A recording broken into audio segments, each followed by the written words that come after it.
Hello and welcome to our last episode of 2025. Today we're looking back at the biggest developments in European tech during 2025. I'm Mark Canlish, joined by Alice Allen for the ride. Hi everyone! We'll be your guides through a year that saw everything, from booming startups and AI breakthroughs to fintech milestones, green tech strides, new regulations, and major deals. And to help us understand why these stories matter, we have Brian Welchley, our expert, to simplify the different topics from a business and impact perspective. Hello, I'm excited to dig into 2025's highlights.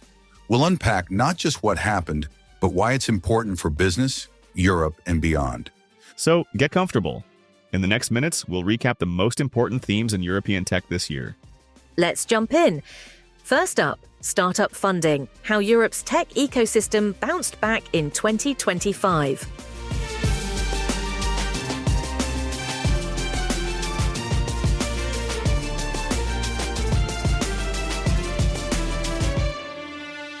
After a couple of tough years, 2025 brought signs of recovery for European startups. Venture capital investment ticked up and optimism returned.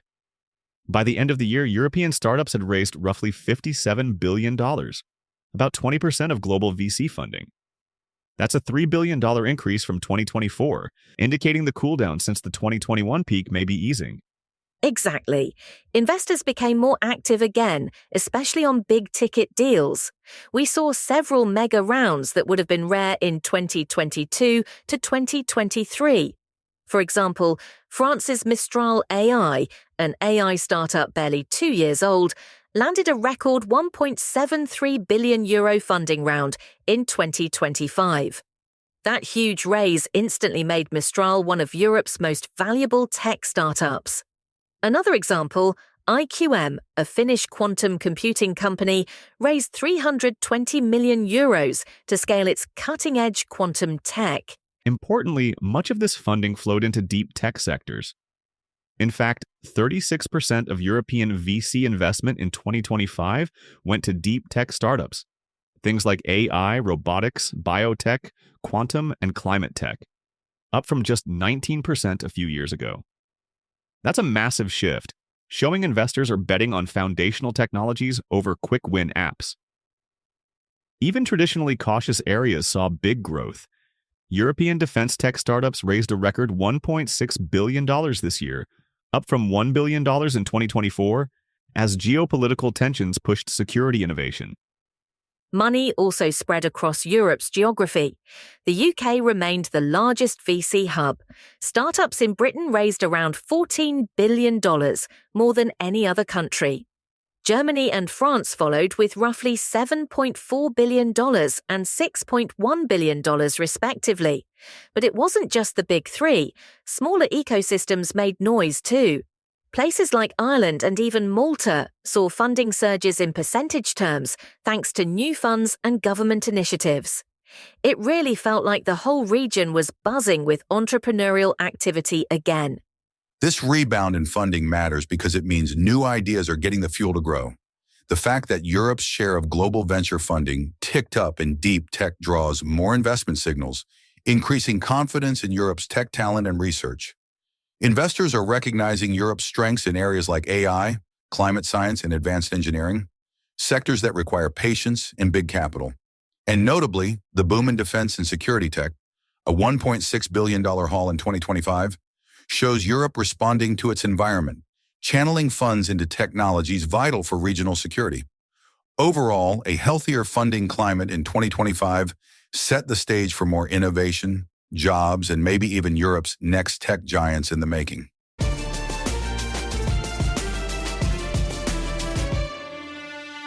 "2025 was huge for artificial intelligence in Europe. We're not just talking about using AI. Europe became a real player in developing AI technology this year.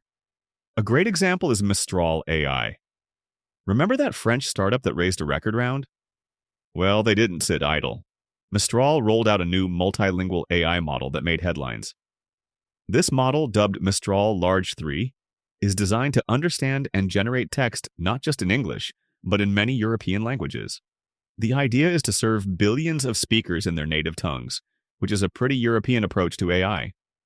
Right, most big AI labs, think OpenAI or Google, focus on English or Chinese.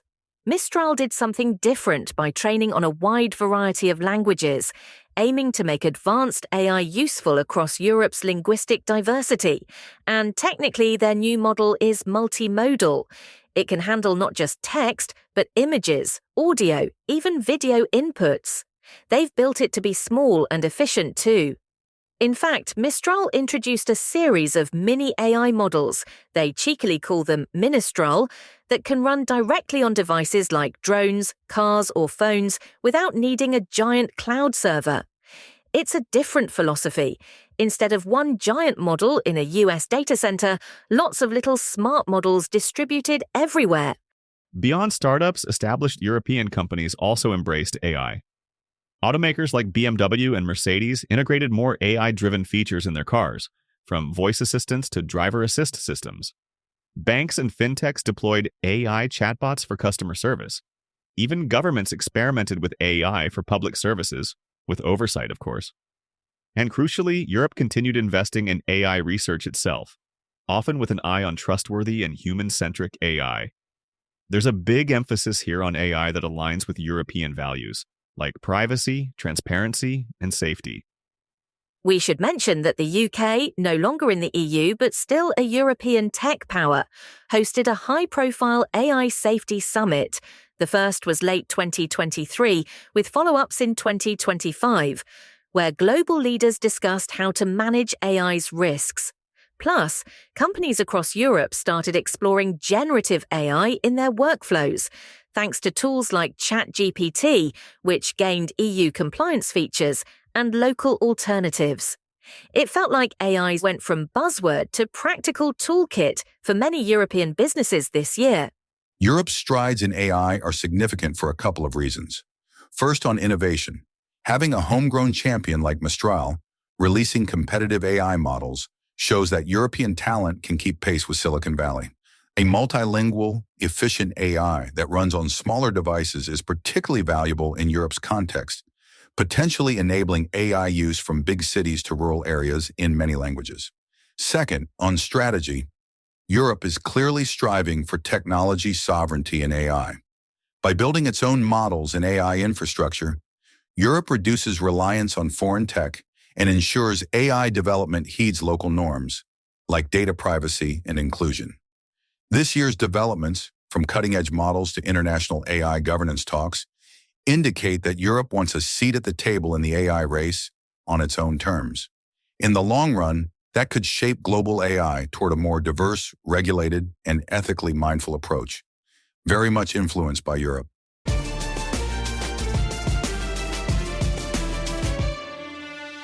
Let's switch to fintech, one of Europe's powerhouse sectors. In 2025, fintech kept its crown as a magnet for investment. It was the single largest sector for VC funding in places like the UK. We saw several major raises. For instance, London-based Rapid, a payments platform, secured $500 million to expand its fintech as a service offerings. And payments crypto infrastructure firm PS Minor in the UK raised about $350 million. So big money is still flowing into European fintech startups. Perhaps the biggest fintech headline, Klarna's IPO. The Swedish buy now, pay later giant finally went public, choosing a listing on the US market, and raised roughly $1.3 billion in the process. This was one of the largest tech IPOs by a European company in recent memory. Not only that, Klarna's shares jumped 15% on the first day, a positive sign after a long IPO drought. It proved that global investors still value European fintech firms, especially ones that have become household names. Another big story was M&A in fintech. In December 2025, Dutch payments company Mollie announced a deal to acquire the UK's Go Cardless for €1.05 billion. This merger is billed as creating a payments powerhouse spanning Europe. Why? Mollie serves a ton of small to medium businesses with online payments, while Go Cardless specializes in direct bank payments and subscriptions. Together, they'll serve over 350,000 businesses with a unified platform for both card and bank payments. It's a huge cross-border combination in European fintech. Fintech innovation wasn't just in the private sector either. European authorities made progress on a digital euro, basically an official central bank digital currency, CBDC. In late October, the European Central Bank decided to move to the next phase of the digital euro project to ensure technical readiness for a future rollout. They wrapped up a 2-year investigation phase and are now building and testing the infrastructure. If lawmakers pass the necessary legislation by 2026, we could see pilot trials in 2027 and potentially a digital euro in use by 2029. The idea is to complement cash with a digital form of Europe's money, keeping payments innovation in sync with public trust and sovereignty. Also noteworthy, the EU's MiCA regulation, Markets in Crypto Assets, started coming into effect, setting the first unified rules for crypto companies across Europe. This means exchanges and crypto wallet providers have clearer guidelines and consumer protections to follow.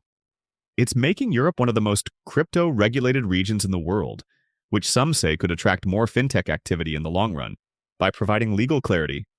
The developments in fintech this year are a big deal for Europe's digital economy. Klarna's successful IPO, for example, signals that European unicorns can indeed make it to public markets and thrive. That encourages both entrepreneurs and investors. The Mollie cardless merger shows European fintechs scaling up through consolidation, aiming to compete with global players like Stripe or Adyen by pooling strengths. This could lead to better, more seamless payment solutions for consumers and merchants across Europe. And on the public sector side, movement on the digital euro is Europe proactively shaping the future of money. If Europe can create a secure, privacy-protective digital currency, it might boost financial inclusion and innovation in payments while protecting monetary sovereignty, so Europeans aren't dependent on, say, private stablecoins or non-euro digital monies. In short, 2025 proved that fintech in Europe is maturing. It's not just startups raising funds, but companies going public, merging to become stronger, and governments laying groundwork for the next generation of financial tech. All of this strengthens Europe's position as a global fintech hub.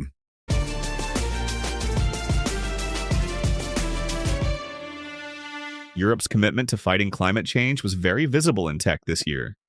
Green tech, clean tech expansion is a key theme of 2025. Despite a generally tighter funding environment globally, Europe increased its focus on climate innovation.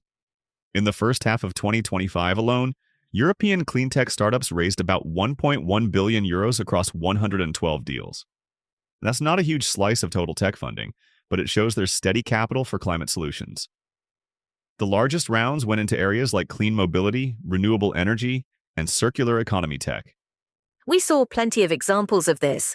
Just to name a few from various countries, an Icelandic startup, Laxi, raised $183 million to revolutionize sustainable fish farming on land. In Germany, One Commerce got $175 million to expand its home energy management systems. Think smart heating, solar integration. Sweden's Era attracted $174 million to develop next-gen heat pumps, crucial for clean heating. Over in Switzerland, Climeworks, famous for sucking CO2 out of the air, secured $162 million to scale up its carbon removal technology. And the UK's SunSave raised $152 million to make solar power more accessible. These are big 9-figure investments, underlining that Europe sees climate tech not just as altruism, but as strategic innovation. Absolutely. Meanwhile, electric vehicle adoption hit new highs in Europe. EVs are essentially a convergence of tech and auto for climate benefit. By late 2025, battery electric vehicles made up around 16.4% of all new cars sold in the EU, January to October, up from 13.2% a year prior. That's a significant jump in market share in just 1 year. In total numbers, about 1.47 million new EVs hit European roads in the first 10 months. Germany led the charge with over 434,000 new EV registrations, a 39% surge year on year. Other countries like France, Spain, and Italy also saw double-digit or even near doubling growth in EV sales. This was powered by European automakers introducing more models, from affordable compacts to luxury SUVs, and EU policies pushing for greener transport. However, the green tech boom did face some challenges. A cautionary tale was Northvolt, a Swedish battery manufacturer that had been one of Europe's poster children for clean tech industrial success. Northvolt aimed to build massive gigafactories to supply EV batteries across Europe. But in 2024 to 2025, it hit a wall. The company overextended and ran into delays and cost overruns. By late 2024, it was cash-strapped and actually filed for US Chapter 11 bankruptcy protection to restructure. This was shocking, given Northvolt had raised over $10 billion and had major customers like Volkswagen. In 2025, parts of Northvolt's business were sold off. A US startup, Lighten, even agreed to buy some of its assets, and its grand expansion plans were scaled back. It went from Europe's big battery hope to a crisis almost overnight. The Northvolt saga is a reminder that scaling hardware for green tech, huge factories, supply chains, etc., is really hard. It's not as simple as scaling a software app. Europe will likely learn from this as it continues trying to build domestic battery capacity, especially to meet its climate goals and reduce reliance on imports. The green tech developments this year are pivotal for Europe's broader climate strategy. The significant funding rounds in clean tech, for everything from sustainable aquaculture to carbon capture, show that Europe is channeling innovation to where it can most reduce emissions. Each big investment is potentially a step toward breakthroughs in clean energy or greener industry. The surge in EV adoption, over 16% of new cars electric, is also huge. It reflects both successful policy, like EV incentives, charging infrastructure rollout, and consumer willingness to go electric. This will have a lasting impact on CO2 reduction and on Europe's auto industry competitiveness as it pivots away from fossil fuels. On the flip side, Northvolt's near collapse is a sobering lesson. It matters because Europe needs its own battery makers for the EV transition. Relying solely on imports isn't sustainable or strategic. Northvolt's troubles highlight the financial and technical challenges in scaling climate tech manufacturing. But even in that crisis, there's a silver lining. It's spurred discussions on how governments and industry can better support such critical projects through funding guarantees, partnerships, etc. Overall, 2025 showed Europe doubling down on green tech innovation and learning how to navigate the growing pains that come with building a cleaner economy.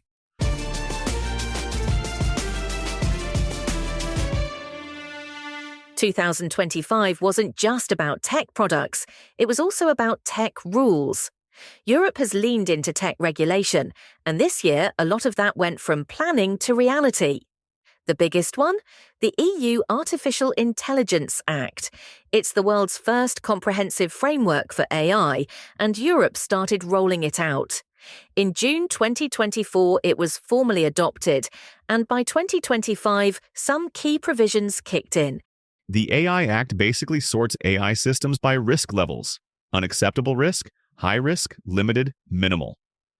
By February 2025, any AI deemed unacceptable risk was banned in the EU. Things like social scoring of citizens, exploitative use of AI on vulnerable groups, or real-time facial recognition in public, with few exceptions.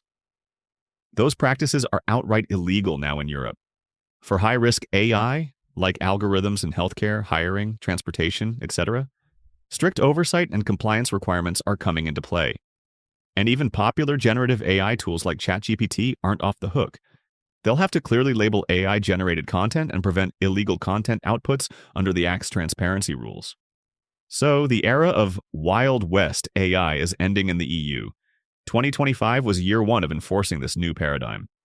Alongside that, we saw the first full year under the Digital Services Act, DSA, and Digital Markets Act, DMA, major EU laws aimed at big tech. Under the DSA, very large online platforms, VLOPs, like Facebook, Instagram, X to Twitter, YouTube, etc., faced new obligations starting mid-2023 and continuing through 2025. They had to beef up content moderation, share data with researchers, and be more transparent about their algorithms. The European Commission even launched investigations this year into how platforms handle things like disinformation and illegal content, flexing its new DSA muscles. The Digital Markets Act, which targets so-called gatekeeper companies, also had tangible effects.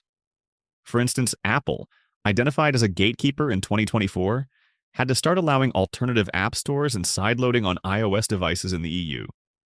By early 2025, iPhone users in Europe gained the official ability to install apps from outside Apple's App Store, something Apple long resisted.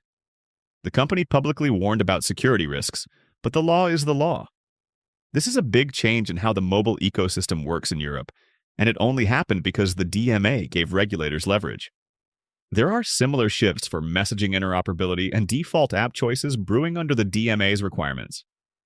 Don't forget privacy and data. Europe's never far from that. While there wasn't a new GDPR-level law this year, the EU did finalise the EU-US Data Privacy Framework in 2023.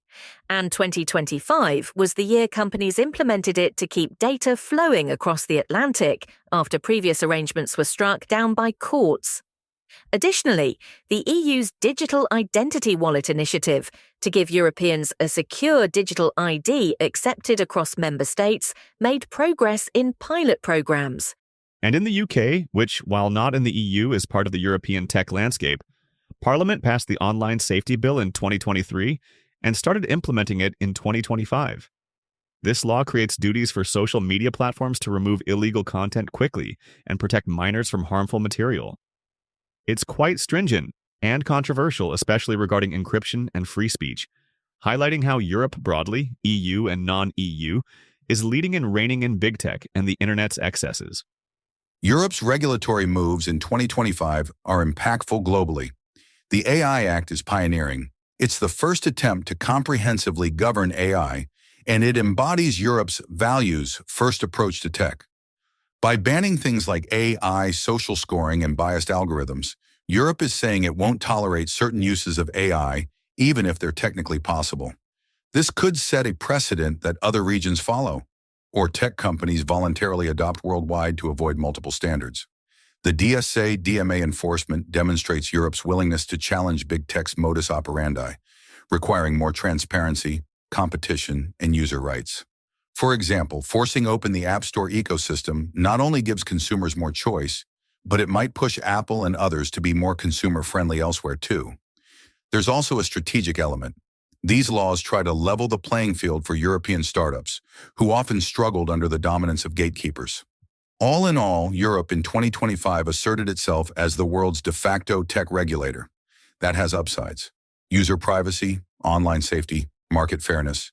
Europe took concrete steps on all these, but it also means tech firms must navigate complex rules, which some worry could stifle innovation or delay product rollouts in Europe. The presence of the Online Safety Bill in the UK and active EU enforcement shows a consistent trans-European trend, shaping the digital world through law. As an expert, I'd say this year Europe made it clear that technology must adapt to society's rules here, not the other way around. The long-term impact will unfold in the coming years as we see how effective these regulations are in practice and whether other countries emulate them.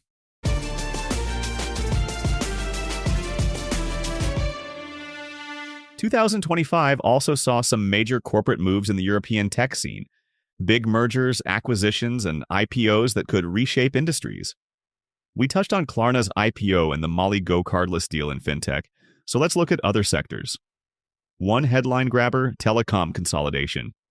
In the UK, regulators approved the $19 billion merger of Vodafone UK and 3UK to form the country's largest mobile operator. This deal, announced back in 2023, cleared its final hurdles in late 2024 and is expected to be formally completed in early 2025. The new combined company will overtake rivals EE and O2 in subscriber numbers, aiming to accelerate 5G rollout with a promised £11 billion investment in networks. This is a big shift. For years, European regulators were wary of reducing the number of mobile carriers, worried about price hikes. But now the UK, and EU in other cases, seem more open to it, believing that allowing 3 strong operators instead of 4 weaker ones can lead to better infrastructure. It's a strategic bet. Vodafone and Three argued their merger will improve coverage and speeds, which the Competition and Markets Authority found convincing. The UK government also signalled support, prioritising investment and growth over strict competition by numbers. Elsewhere in Europe, a similar story. Orange and MásMóvil in Spain. The European Commission gave a green light in early 2024 for Orange, France's telecom giant, and MásMóvil, a major Spanish carrier, to merge their Spanish operations, a deal valued around 18.6 billion euros. By the end of 2025, Orange moved to buy out the remainder and take full control of the joint venture. So in Spain, what was 4 mobile networks will effectively become 3 as well. We're seeing a wave of telecom, M&A, that's creating larger pan-European players. In the technology sector, US companies continued to snap up European tech talent and IP through acquisitions. A notable one, Workday, a US enterprise software firm, announced it would acquire Sana Labs, a Swedish AI-driven learning platform for workplaces. This deal, reported in Q3, was part of a trend of global tech firms investing in Europe's AI startups to bolster their offerings. We also heard about Google, Microsoft, and others expanding their European R&D centres or buying smaller European startups, especially in AI and cybersecurity.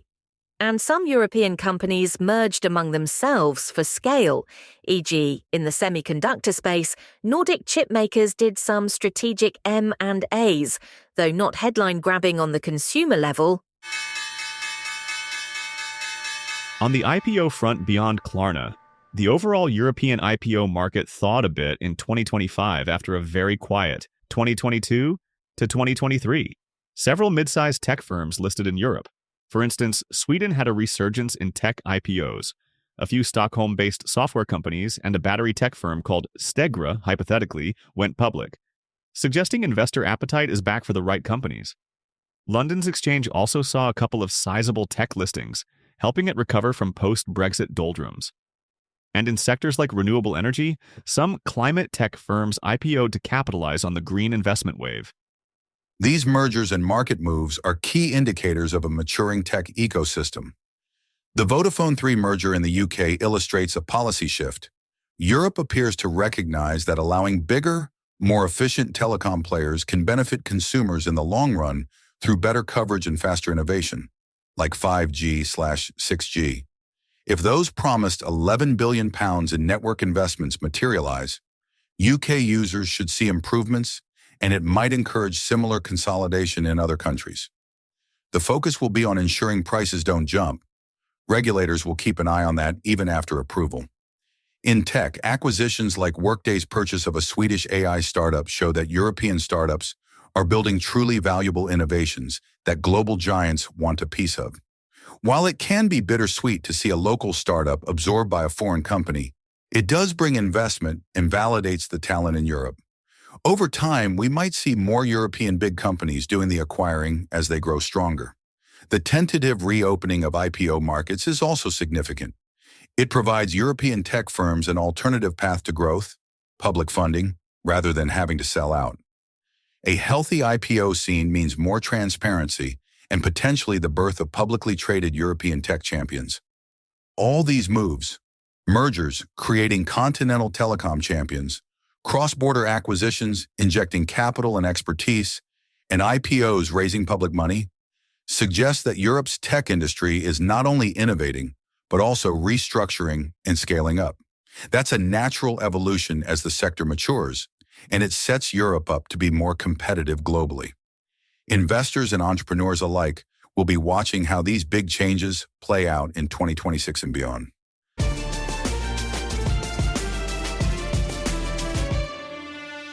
Finally, let's touch on some frontier tech where Europe made waves. Areas like space and advanced computing that don't always dominate headlines, but saw important milestones in 2025. One exciting development was in space tech. In March 2025, a German startup, Isar Aerospace, attempted the first ever private orbital rocket launch from European soil. They launched their Spectrum rocket from a site in Norway, aiming to reach orbit with small satellites. Now, the launch didn't go perfectly. About 30 seconds after liftoff, the rocket lost control and crashed back down, thankfully safely away from people. But in spaceflight, initial failures are common, and this was still a historic attempt. It demonstrates that Europe's homegrown new space sector is coming of age. For context, Europe has Arianespace for big rockets, but those are government-backed. Isar is a private company akin to a European SpaceX in the making. Just reaching the launch pad and igniting that rocket was a big step. The European Space Agency, ESA, also had a busy year. They've been working on Ariane 6, Europe's next-gen heavy launcher. After years of delays, 2025 was hopefully, fingers crossed, the year of its inaugural flight. ESA was conducting final tests. Getting Ariane 6 flying is crucial for Europe to maintain independent access to space, especially after the old Ariane 5 was retired and geopolitical issues cut off other launch options. Meanwhile, ESA's exploration missions continued.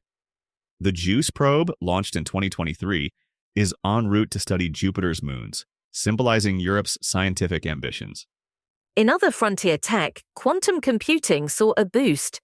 Earlier, we mentioned Finland's IQM raising €320 million. That's one of the largest investments in quantum in Europe to date, underlining Europe's strength in quantum research. Places like Finland, France, Austria, and the Netherlands are quantum hotspots. By 2025, Europe had a network of quantum research centers, and even some of the first quantum computers accessible via cloud on the continent. It's still early days, but progress is steady. For instance, France's National Quantum Initiative and Germany's quantum programs bore fruit in prototypes and patents this year. And let's not forget defense tech as a frontier area. We already talked about the funding boom there. European startups are developing things like AI-powered cyber defenses, autonomous drones, and new materials, partly spurred by the war in Ukraine and the realization that Europe needs its own cutting-edge defense capabilities. For example, Helsing, a German AI defense startup, and others have been working on AI for military decision support. And companies like Quantum Systems, also German, are making advanced drones. Both types of firms contributed to that $1.6 billion defense tech raise in 2025. These frontier tech efforts are about Europe securing its future in critical domains. Take Isar's rocket launch attempt. Even though it failed to reach orbit, it's a landmark because it shows a European startup directly challenging the space industry status quo. Why does that matter? Because Europe has been reliant on others, like the US's SpaceX or previously Russia's Soyuz rockets, for launching many satellites. Cultivating a private launch sector improves Europe's strategic autonomy in space. It means Europe can put up its own satellites for navigation, communication, Earth observation, etc., even if geopolitical winds shift. Quantum computing is similarly strategic. Whichever countries master quantum tech will gain huge advantages in computing power for medicine, finance, security, since quantum computers can break traditional encryption. Europe ramping up investment in research in quantum ensures it won't be left behind by the US or China in this game-changing field. The record funding for IQM and others suggests Europe wants to be a player, not just a consumer, in the quantum era. And in defense tech, that $1.6 billion boom is part of Europe waking up to the need for advanced homegrown defense solutions. Drones, AI, cybersecurity. These can't be afterthoughts when security is on the line. By supporting startups like those mentioned, Isar Aerospace for launchers, quantum systems for drones, etc., Europe is investing in technologies that protect its sovereignty and citizens. In essence, these frontier tech developments in 2025 show Europe preparing for a future where technology leadership equals self-determination. It's about being equipped and competitive in the domains that will matter most in the coming decades, be it space, quantum, or defense.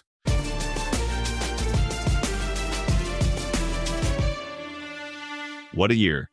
To recap, 2025 in European tech saw startup funding bounce back with big bets on deep tech. AI breakthroughs from local champions, a fintech sector that's maturing through IPOs and mergers, major strides in green/climate tech, despite some hurdles, trailblazing regulations shaping the digital landscape, and industry-changing deals and projects from telecom mega mergers to private rockets. It's been a year of both innovation and integration for Europe. Indeed, the tone in Europe's tech scene is increasingly confident. There's a sense that European tech has come of age, whether it's daring to compete in AI, consolidating to scale up, or asserting its values through policy. Of course, challenges remain: funding gaps, talent wars, global competition. But 2025 showed that Europe can produce its own tech success stories and also set its own rules for the digital world. I'd add that a common thread through all these stories is Europe striving for more control over its tech destiny. From deep tech investments to the AI Act, you can see Europe positioning itself to lead on its own terms. The focus on sovereignty, whether technological, economic, or digital, is stronger than ever. That means supporting homegrown innovation, ensuring sustainability, and embedding European ethics into tech. 2025 was a pivotal year in aligning those pieces. We hope you enjoyed this tour of European tech in 2025. It's been a year of big changes and big ambitions. And it sets up a fascinating 2026. Will the momentum continue? Will Europe produce that trillion-euro tech company it's aiming for?